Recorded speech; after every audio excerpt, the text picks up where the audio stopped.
Major support for Out to Lunch is provided by the law firm of Jones Walker, established in 1937 with over 375 attorneys in offices throughout the U.S., providing a comprehensive range of services to a local, national, and international client base. JonesWalker.com. And by Shorten Associates, legal recruiters in Louisiana and Texas. And by Wyndham Garden Lafayette. From Cello's Wine Market in Lafayette, we're out to lunch with creative consultant Aileen Bennett. It's business, Acadiana style. Hi, I'm Aileen Bennett. Welcome to Out to Lunch. It might be a while since you signed up for a Facebook account. When you did, or if you've recently changed it, you get to tell the world what kind of relationship you're in. You get a number of choices, and one of them is, it's complicated. The presumption behind this description is, if you're on the outside of the relationship looking in, maybe it looks kooky, but from the perspective of the people in it, it works. If you live outside of Acadiana, we know that's kind of the way you look at our multiple business development organisations. Honestly, if I just read a list out of all the economic development and business support organisations in Acadiana and gave you a one-sentence description of what they do, I would still be reading by the time you got so bored you turned this off. So I'm going to limit myself to two. One, Acadiana, used to be known as the Lafayette Chamber of Commerce, and Acadia Parish Chamber of Commerce. If you're not from here, you're already confused, so here goes my attempt at an explanation. First, One Acadiana. One Acadiana is a business support organisation that encompasses all of the parishes of Acadiana. It's designed to give businesses a voice and to cultivate economic growth throughout the region. One Acadiana has 950 members. The organisation was really put on the map by Jason L. Kuby, who, ironically, was then headhunted by the economic development folks in Virginia. The current CEO and president of One Acadiana is Troy Wayman. Before coming here, Troy was in economic development in Mobile, Alabama, and now he's discovered Acadiana. Troy says he's here for the long haul and he's never moving again. Troy Wayman, welcome to Out to Lunch. It's great to be here. And that brings me to the Acadia Parish Chamber of Commerce. Acadia Parish includes Crowley, Rain, Iota, and Dusson. If you're from outside of Acadiana, you need to know one thing. Here, size doesn't matter. Crowley calls itself the rice capital of the world. Rain calls itself the frog capital of the world. There's a lot of cattle, soybeans, crawfish, and rice in Acadia Parish. In fact, there's so much, mostly agriculturally based business going on in Acadia Parish, that the Acadia Parish Chamber has over 300 members.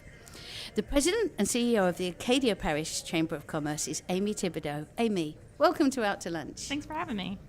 Troy, you probably can't tell, but I wasn't born and raised here.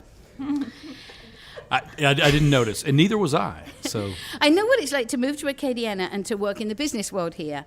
You made the right move. There's nowhere in the world where people are more welcoming and supportive. Traditionally, we think of organisations like One Acadiana as booster clubs, pumping up the local economy and making everyone feel good with pancake breakfast and an annual picnic. But One Acadiana has a much more serious outlook. You're invested in the local economy, not just for today, but you're playing the long game. One of the most interesting things that you're doing is your workforce development initiative called 55 by 25. The numbers refer to a target of 55% of the workforce having a degree in advanced education by 2025. That is a forceful way of assuring there'll be an educated workforce here to attract and retain business. How are you doing this? Well, we're doing it through buy-in from all 9 parishes. You know, one of the things if you look at the numbers, they're a little bit alarming. I mean, if you look at advanced educational attainment across all 9 parishes, including high-value certificates, things that get you a good paying job, we're at about 38%. That's not good. If you take out the high-value certificates, we're at about 24%. So if we did nothing, by 2025, we project that we would be at about 43%. So we have a 12 to 13% delta that we have to make up for, and we can't do that without buy-in from all parishes. So we met with stakeholders in all 9 parishes, including Amy and Acadia Parish and school boards and other stakeholders involved in education in those parishes, and we told them what we wanted to do. We got their input on what they thought metrics and measures were to find out if we're making moving the needle or gaining traction. We put that on, we've got that on a dashboard that you can access online through our website, and we're constantly working to improve those numbers. A couple of things that we're doing. We're watching some legislation now that helps people in this next legislative session that works to kind of a debt forgiveness program for people who may have been to school, been to college, and not gone back because they couldn't afford to go back because they have a little bit of debt. It's an ability for them to have some of that debt forgiven so that they can re-enter the school. So isn't there a climate in the rest of the country? It seems to be, drop out of college, start a new company, and you could be the next Zuckerberg. Right, and that's one out of, 500,000 people that happens to, if that. We've had some great examples here in Acadiana of those types of successes. Look at Chris Moe. Chris Moe and his success with Waiter. But the interesting thing is, and Chris is not shy about talking about this, is how many times he failed before Waiter hit. And so we never want to discourage people in their entrepreneurial spirit. But some type of education is not a bad thing, and I think Chris would tell you the same thing. Amy, you're as Acadia Parish as it gets. You were born in Rain and grew up in Church Point. One of the things about growing up as a young girl in a small town is that you wish you had access to all the stuff you see online or on TV, stuff they have in bigger cities that look more exciting and filled with opportunity. Now that you are grown up and responsible for creating opportunities that encourage young people to stay in Acadia Parish, what's the biggest thing you always wanted as a kid that you think you could make happen here? Is there a dream business you'd like to see come to Acadia Parish, or one that you dream about someone starting? Can I dream about one today? I would dream to have a brewery in Acadia Parish. With the expansive amount of rice, it kind of baffles me right now that we don't have one.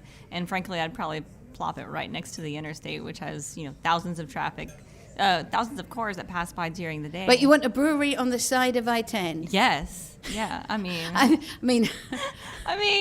it works for Bayou Spirits in Jeff Davis Parish. They have so many people that just pop off, go through to a tour, have a sample, not a cocktail or four, but just a sample, and they get back on the interstate and they have bottles of rum in tow. And I think Acadia Parish is the model set for that. But it's also a destination for local people too. It is. I went a few weeks ago to Tesh Brewery and I was just blown away. For the first time. And I love craft beer, so I was just blown away. And I think we have some magical parts and pieces in Acadia Parish that would be, that's the one thing I'm like seeking out right now. But as a child, I didn't know any better. How do you encourage? Can you make an ad and put it on Facebook saying, we'd like a brewery? How do you get new businesses to come that might not have thought about Acadia Parish?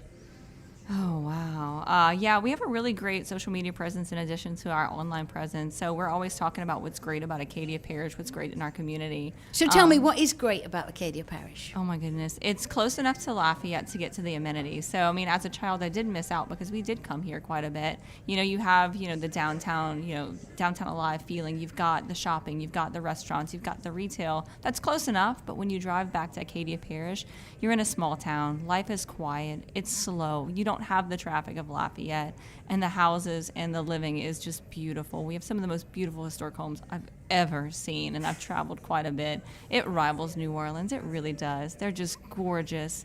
You can't build that. You can't build that sort of charm. I love the passion in your voice. So if I'm starting a business, I could fall in love with your parish, but I want to know two things. Are there going to be enough people there to support my business? And are you going to offer me tax incentives to open it there? Oh, man, tax incentives, that's the T word right now. We've gone through some challenges with the tax incentive side, but yes, Acadia Parish is open for business. We've got some great governmental leaders who are supportive of what we're doing. In fact, some of them are leading some charges. We've got some pieces that are happening in Crowley right now, and it's the elected leaders leading the efforts. I'm kind of saying, hey, I'm on the sidelines. I'm right here. I want to be part of the game, but let me plug in where it's appropriate. And they're really responding to that well. But yes, we do have tax incentives. We do have them. We have to give them out historically in the past. We've got 2 projects on the table that should be set to get those. I love how you all seem to be working together. There was a point where it felt like everyone was doing their own thing. And now it feels like, Troy, you talked about worrying about education, which isn't traditionally, you should be worrying about the businesses. But to look forward and think, no, we want workers for the future. So do you have dream businesses that will come here? When Facebook or Google announce they're going to build a new campus, are you the one saying, let's pitch Lafayette, or are you after a different kind of business? That's a great question. When Amazon went through their latest pitch where they were talking about 50,000 employees for, HQ2 for their company. There are a number of things you have to realize. You have to be really good at who you are and what you are. Yeah, people spent $1 million on proposals. Oh, that's actually much more than that when it's all said and done. And you have to be really good at what you are instead of trying to be what you're not. And I think that sometimes we get caught up in trying to be the next this or the next that instead of being who we are. We recently, Amy was with us, we took a leadership exchange to Greenville, South Carolina, and looked at what the successes that they've had in that city and learned some best practices. And one of the things that I saw, and Amy may contradict me on this. We'll see if she corrects me. She's not shy. It's trust me, I know that. But it's one of the things that you go to on these trips, and it's not just about learning what you're doing wrong or what you can do better, but it's looking at finding out things that you're actually doing right. And I think that on the alignment on economic development, I think we're in a really good spot because we are aligned. I mean, we have one regional organization, and then we have multiple local organizations or parish organizations like Amy's, and we bring everybody to the table. We work together. We play well in the sandbox. So why do we have still so many organizations? Why doesn't one Acadiana just swallow them all up and you do everything? We don't want to swallow them up. We can't handle that responsibility. Amy's got the relationships internally in Acadia Parish that are important to Acadia Parish. Managing those types of relationships, we'd have to have 300 people on staff. So with having people like Amy on the local level that can manage those relationships and have those relationships, we can just bring resources to the table that maybe she doesn't have available to her. From, Brobridge to New Iberia to St. Landry to Evangeline, everyone's so completely different. And I think that's what makes our region very unique is because we're all Cajun together. But, Brobridge is a little different Cajun than Crowley, which we're not very Cajun at all, but Church Point is full-blown Cajun. Well, and that's, that's kind of the point that, like, for example, you brought up the tax incentives. And with the right now, the big discussion in the economic development world is ITEP, the Industrial Tax Exemption Program, and it's in a bit of there's some confusion associated with it now. But the interesting thing is, all 9 parishes that one Acadiana works in, there's a different issue in each one of those parishes. Lafayette Parish is the parish council that we've had a few issues with. But then in other parishes that we've got projects in, and we're helping with the local economic developers with, we've got maybe the school board, maybe the sheriff, maybe some other issues. So Amy's exactly right. Each parish has got its own challenges. You're listening to Out to Lunch. I'm Aileen Bennett. I'm talking with Amy Thibodeau from Acadia Parish Chamber of Commerce and Troy Wayman from One Acadiana. We'll be right back after this very brief break.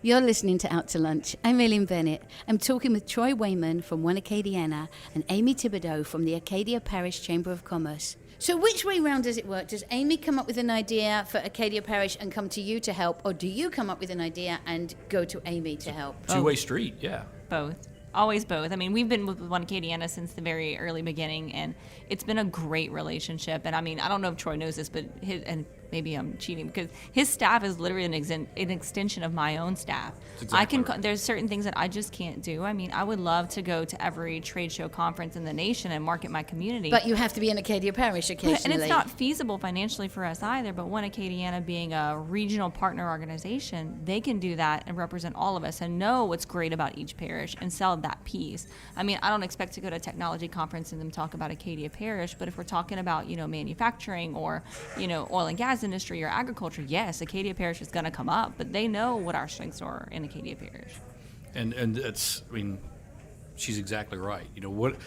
I'll go back to Greenville and some of the lessons learned there. The other thing that kind of came out of that is going back to me saying we got to be great at what we are before and instead of trying to be something that we're not.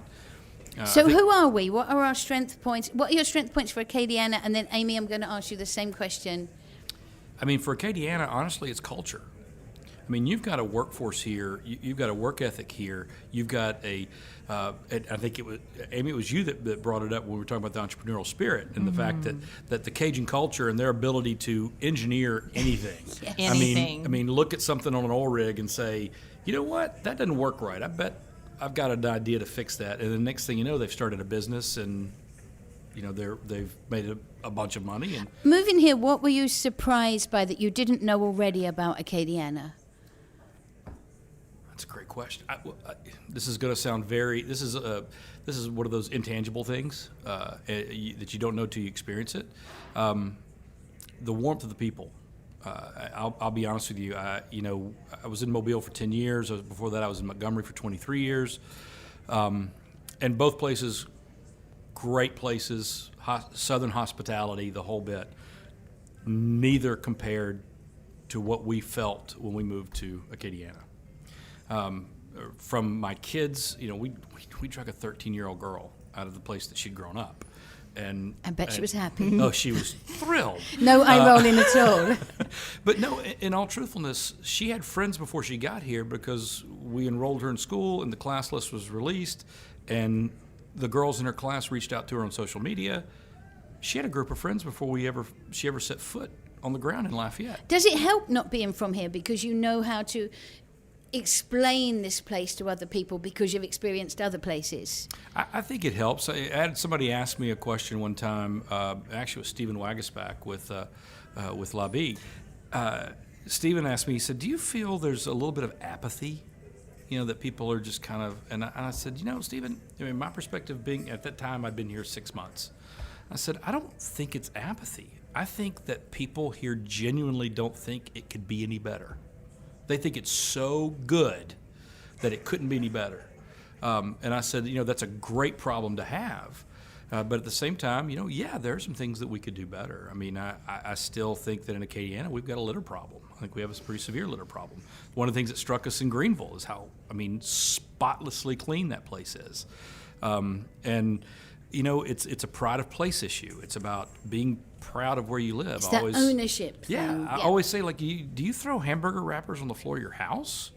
No. Why do you throw them out the window onto the streets? But anyway, I was getting us a little sidetracked. But Amy, give me 2 sentences to describe Acadia Parish. Why should I move my business there? We have lots of available land, first of all, so we can get you located very strategically. That's important to you because we're right in between Lake Charles and Lafayette, and I think that's a huge asset for us. Plus, the cost of labor and the cost of doing business in Acadia is much lower than a lot of our surrounding parishes. So you guys help businesses, but you also are a business. How do you make money? How are you funded? Are you funded purely by your members? Do you get grants? Let's talk about how your businesses work. Where does the money come from? We don't do any grants, so we're all privately funded. Most economic development groups are government funded, which is different. But we have a chamber and an economic development group in one house, which is different against most parishes. Most parishes will have 2. But we're funded primarily through our membership. They invest in our organization. And what do they get when they join? Being part of the Chamber of Commerce and kind of being part of that collective, I think belonging and gathering is a really important focus for a lot of people. And when you can meet another business owner who has the same issues and challenges as you, I think that is so extremely valuable because sometimes, even for us as chamber executives, when you're sitting in the room, you look around, you're like, no one in this room understands the multiple challenges that are going on in my head. So I feel like our business owners sometimes get in those same kind of ruts of where they get stuck in their business and they think, I don't even know who to call. Call the chamber. There's another business owner who's experiencing something similar, or they can connect you with someone to kind of ease you through that issue. But I think belonging and gathering is definitely one of the most important factors of kind of being a member and being part of that organization. And how much does it cost an individual? Do you have an individual and a business membership? How does it work? Across the region they vary. Some memberships will start at $100 or $75 in some chambers and will go up to, some investor levels go very high. 6 figures. So it depends on the organization. I think ours is, we just restructured ours. So ours is based upon kind of our community and what we need and what our membership wants from us. The same question to you, Troy. How are you funded? Do you need to make money as a business to then help other businesses? Well, absolutely. We have to have money to cover overhead and that sort of thing, and to provide marketing dollars and whatnot. And I would argue that we've been extremely good stewards of the money that's been invested in our organization. We have investors, as Amy does, at every level. We have a membership base. It's about 600, a little over 600, and then we have an investor base that's much larger. It's about 300, a little over 300 on the investor side, and they're investors anywhere from a very small investor to some very, very large investors. And their rationale for investing is very different. Some on the membership side, their investment for membership is very different than those investors that are giving us the really large sums of money. Those investors are less concerned about immediate return on that investment or return for them specifically. They're more concerned about the entire region and making things better for the entire region. There are other members and investors that we have that they want to know, what am I getting out of this? So it's figuring out how and making sure that we give attention to both of those types of investors and members is very important to us. I mean, is it like politics? Does it get where, they've given you this money and they're going to call in a favor later? Really, no. I mean, there is an occasion where someone will ask for something that, but we obviously, we're not going to do anything immoral, unethical, or illegal. But there are things that, we occasionally will do specific things for investors. For example, we're going through our legislative priorities. We've got those priorities set. We did a bill review today of all the bills that have dropped so far. And the next step that we'll do is we're going to contact our investors and find out, is there any bills that you're watching that would benefit your business that you want us to monitor and or support? Chances are we've already recognized those bills and are working on them. But just in case, we want to make sure that we're paying attention to what's important to them. So, Amy, you deal less with legislation. You give the legislation to one Acadia. You say, hey, this is coming up. Or do you deal with that as well? Or do you worry just about the businesses in your area? Both. So I don't think it behooves us to go to the Capitol as the Acadia Parish Chamber and really lobby for these bigger issues. But we do go when one Acadiana goes so that it's double the voices. So they're obviously advocating for the whole region, which that's a much powerful sound. But when I show up to and I say the same thing they're saying, I think it just echoes that message and sends it home, and it's much stronger. But we do focus a lot more on our businesses. We spend a lot of time working one-on-one with a lot of them. And we took that approach this past year where we sit down with most of our members one-on-one. There's so many visits, so many meetings. But we really want to hear what they have going on and what's going on in their businesses and what's their challenges, what's their hurdles. So we take that kind of personal one-on-one approach, and it's been a great transformation for us kind of going through that. But when it comes to legislation, we usually let one Acadiana run with the ball, and then we're running right behind them. And we're fortunate. We've got, again, going back to the staff, we've got some great people on staff. How many staff do you have? We have 20 total on staff, including me. And we have a policy team that works on governmental affairs, workforce, and education issues. And they do a phenomenal job with that, both on the governmental affairs, both on the local, state, and federal level. Obviously, it's more difficult to have an impact federally, but we have, along with our partners throughout the parishes, like Amy, we have great relationships with our legislative delegation, and they're very supportive of us. And I will say that it's another thing. I mentioned the warmth of the people in Acadiana. I will say too that this legislative delegation that we have in Acadiana is much more approachable than many that I've worked with. They're willing to listen to us. They're willing to talk to us. They're willing to be a part of what we're working on. So that's been really refreshing, is to have some elected leaders that are willing to play a role. And then on the local level, that gets a little bit more challenging at times. To be honest with you, I don't. Most people wouldn't often say that the state side is. Yes, that's interesting. It's a little to easier hear. to navigate, but.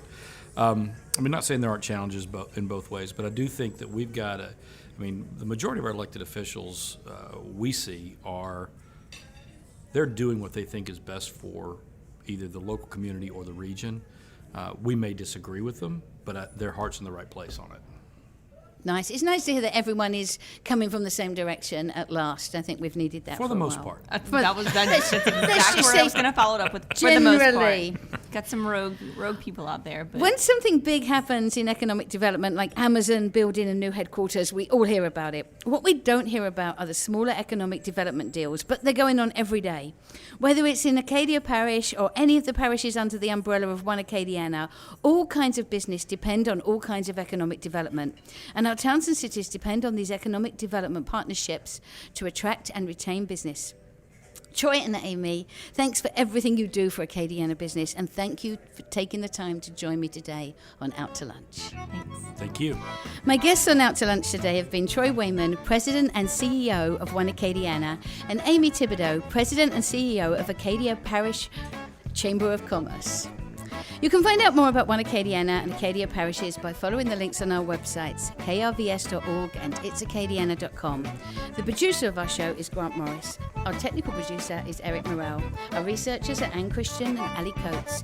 If you want to know what we all look like, you can find photos from this show on our website, itsacadiana.com, and on our It's Acadiana Facebook page and on Instagram. You can get this show and past shows as a podcast wherever you get your podcasts, including Spotify. And you can find all of our podcasts at itsacadiana.com. You can keep up with us between shows on Twitter, Facebook and Instagram. You'll find those links on our website, itsacadiana.com. Out to Lunch is a production of INO Broadcasting for itsacadiana.com and KRVS 88.7 FM. I'm Aileen Bennett. Thanks for joining me today. I look forward to meeting you again next week around the lunch table for more business Acadiana style on Out to Lunch. Out to Lunch Acadiana is recorded live over lunch at Marcello's Wine Market Cafe on Calise Saloon in Lafayette. Marcello's is open for lunch Monday through Friday and dinner Monday through Saturday, serving fine Italian cuisine with a full range of fine wines. The Out to Lunch Acadiana theme music, Encore Monsieur Nice Guy, is written by Mitchell Foreman and performed by Mitchell Foreman and Andre Michaud. Out to Lunch Acadiana business consultants are Pete Prados from Innovate Acadiana and Destin Ortego from The Opportunity Machine. Major support for Out to Lunch is provided by the law firm of Jones Walker, established in 1937 with over 375 attorneys in offices throughout the U.S., providing a comprehensive range of services to a local, national, and international client base. JonesWalker.com. And by Short & Associates, legal recruiters in Louisiana and Texas. Support for Out to Lunch Acadiana comes from the Wyndham Garden Lafayette, located off Pinhook near Calise Saloon. Wyndham Garden Lafayette is a pet and family-friendly hotel with reception space for large and intimate events, free parking, free Wi-Fi, and a free shuttle within 3 miles that includes the airport and downtown restaurants.